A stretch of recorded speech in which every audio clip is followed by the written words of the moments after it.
Salut la communauté de coups critiques, c'est encore moi Pépé. Et je viens aujourd'hui vous parler d'un jeu de rôle qui n'est pas une nouveauté, mais qui a eu une nouvelle édition afin de revamper un peu son visuel à l'aide d'une campagne de sous-financement. Et je parle du jeu Into the Hood, version remaster. Imaginez une ville qu'on nomme Bastion. Bastion est la seule ville qui compte dans une ère industrielle entre magie et science. Elle est le centre nébuleux de l'humanité, entouré d'un monde d'horreur et d'interférences cosmiques.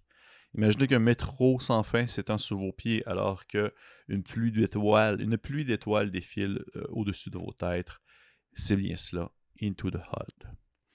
Le jeu a été écrit par M. Chris McDowell, qui est aussi l'auteur de Electric Bastion Land, un autre petit bijou de ce style-là.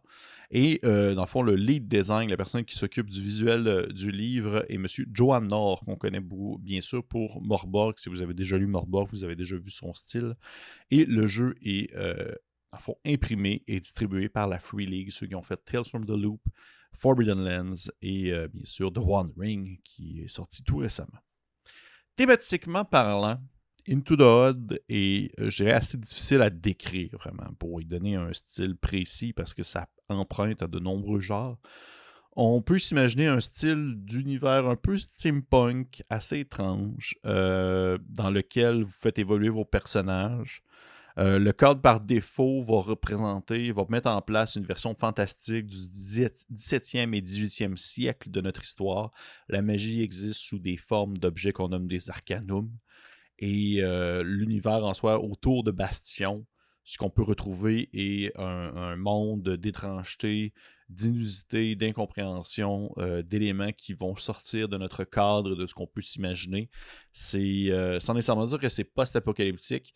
Il y a comme un sentiment d'appartenance à ce cœur-là qu'on nomme Bastion, alors qu'autour, c'est un univers inconnu qui n'était peut-être pas l'autre fois, mais qui y est maintenant.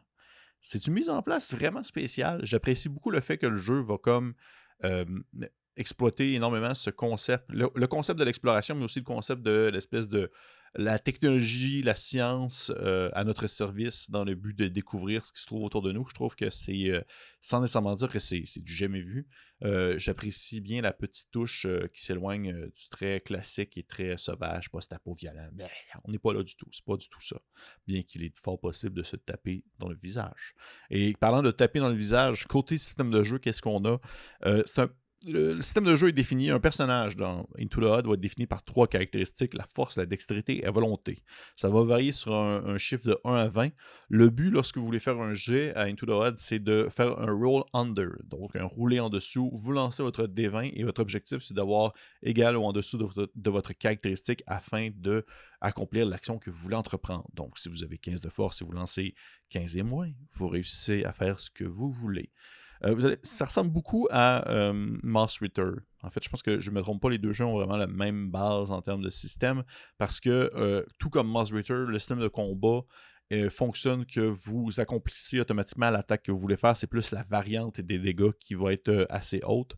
Donc, vous touchez automatiquement. Dès qu'il y a un combat, vous attaquez quelqu'un, vous touchez, mais c'est aussi la même chose de l'autre côté. Vous vous faites toucher automatiquement si une créature ou quelqu'un vous attaque.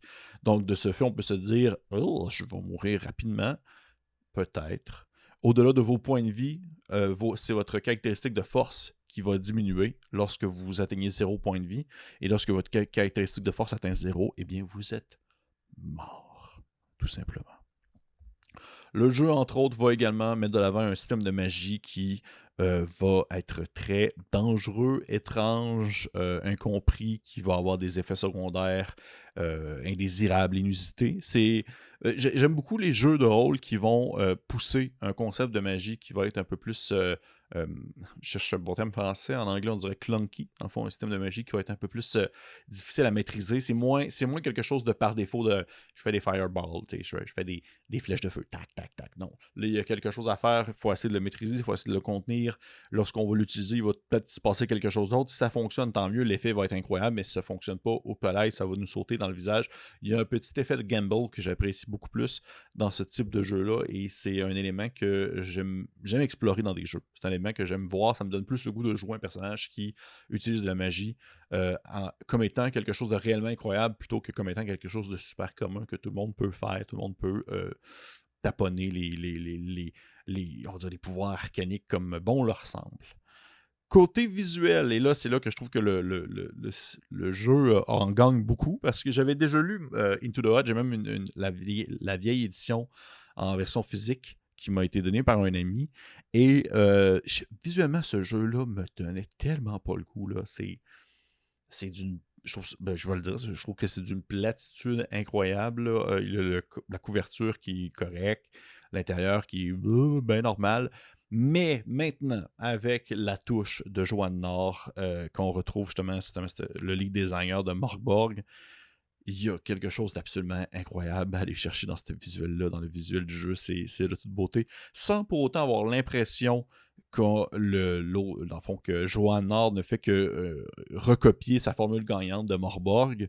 Le visuel a donné son esprit à Into the Odd, dans le fond. C'est vraiment qui, autrefois, justement, ça me laissait vraiment de froid. Là, on le voit la touche, on le voit l'intention derrière, on voit l'ambiance qui est reflétée par ce que les écrits du jeu veulent nous dire. Autant, j'apprécie beaucoup, en fait, les jeux de rôle en général, pour le système, pour l'écriture, pour l'idée de l'auteur derrière, comment est-ce qu'il perçoit le jeu de rôle, comment est-ce qu'il veut le partager, mais aussi le visuel a une certaine importance. Ça n'a pas besoin d'être beau tant que c'est ressenti. Tant que j'ai l'impression qu'il y a une touche qui a été mise pour que ça se reflète, que ça se colle au système de jeu, et là, c'est le cas. Joanne Nord, on voit son style, mais on n'a pas l'impression qu'il fait juste comme recopier Morkborg, pas du tout. On voit que c'est le même... on voit que c'est la même touche, mais elle est apportée d'une manière vraiment différente. C'est magnifique, c'est flyé, des couleurs surréalistes, des collages historiques, vraiment un collage, exemple, d'une vieille photo d'histoire qui a été utilisée, mais qui a été modifiée pour rajouter une couleur à tel endroit, alors que la photo à la base est en noir et blanc, des dessins encyclopédiques pour les armes, entre autres choses. C'est un fichu de beau jeu qui maintenant respire vraiment bien de son visuel, qui colle à son écriture. Incontestable à ce niveau-là. C'est un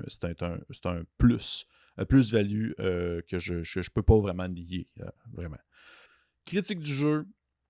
Into the Odd se veut un jeu vraiment complet, rapide, qui a des règles légères qui mettent l'accent sur l'exploration et la découverte d'un monde horrifique et étrange, mais à la fois aussi merveilleux. Il y a définitivement une partie des mécaniques qui est touchée pour l'exploration et justement la découverte. Mais tout de même, le jeu demeure, selon moi, le système de jeu est très simple. Est-ce qu'il est trop simple? Pas nécessairement. Je pense que plusieurs personnes vont trouver que c'est très minimaliste, peut-être un petit peu trop, mais tout de même, ça fait en sorte que le jeu est très facile à prendre en main, très facile à lire, et très facile à explorer sans pour autant, et tout en vivant une expérience qui est très loin des grands jeux de ce monde qu'on connaît et qu'on est très habitué, qu'on est très confortable. Alors que justement, dans Into the Odd, c'est un petit jeu que vous allez rapidement lire, que vous allez rapidement mettre en place, et la partie que vous allez, dans le fond, faire, eh bien, elle va être côté ambiance très, très, très différente de ce que vous êtes habitué. J'en suis 95% persuadé. Je suis pas tant fan du système de combat en général, par contre. Je vous avouer que moi, un système de combat qui touche automatiquement, que c'est plus le niveau des dégâts qui sont plus définis, plus que la capacité à toucher. Je sais pas pourquoi ça vient me chercher. Je pense que j'aime ça, le thrill de comme me dire est-ce que j'atteins pas mon ennemi, puis après ça, on va modifier les dégâts. Je peux comprendre que ça rend en sorte que c'est très rapide, c'est super, super fluide. Là, tout se passe vraiment dans un court laps de temps, puis au final, ben, on prend pas le temps de échanger des coups d'épée avec notre ennemi plutôt que genre directement l'atteindre. Mais au final, c'est aussi une question, je dirais peut-être de point de vue de perception, parce que plus vous avez de points de vie, les points de vie, pour avoir un point de vie, c'est plus comme, on va dire, de l'endurance, et quand vous en avez plus, eh bien tranquillement, ça descend dans votre force. Eh bien, il y a une manière de comme voir les choses en se disant, ben, c'est presque la même chose. Ça revient presque au même. Effectivement, ça peut presque revenir au même, mais je ne sais pas pourquoi il y a une petite touche qui vient me chercher que j'apprécie bien de pouvoir avoir un pourcentage de chance de réussite d'atteindre ou non l'adversaire que j'ai devant moi.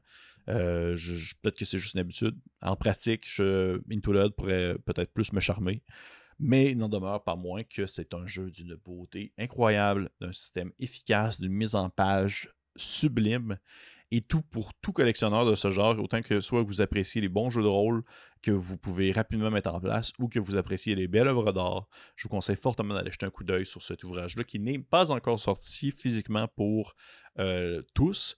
Mais la campagne de sous-financement n'est pas vieille encore. Les gens qui ont backé viennent de recevoir le PDF, mais très fortement, prochainement, le livre va être accessible et vous allez pouvoir vous délecter de son visuel unique et de son univers bien particulier. Hey, ça me fait le plaisir. C'était ma critique de Into the Odd version remaster. Vous allez pouvoir avoir dans le fond, dans le lien en dessous, le lien en fait menant dans la description. Hey, je vais recommencer ce bout-là. Hein. C'est-tu dégueu un peu? Dans la description, en dessous de la vidéo YouTube, vous allez avoir le lien menant au site internet de l'auteur ainsi qu'à la campagne de sous-financement. Je vous dis merci beaucoup. Je vous conseille de partager, commenter, liker si vous avez apprécié. Faites découvrir ça. Peut-être qu'il y a des gens qui vont faire hey, c'est vraiment mon style de jeu. Sinon, je suis en train de moffer ma faim également. On se dit à la prochaine.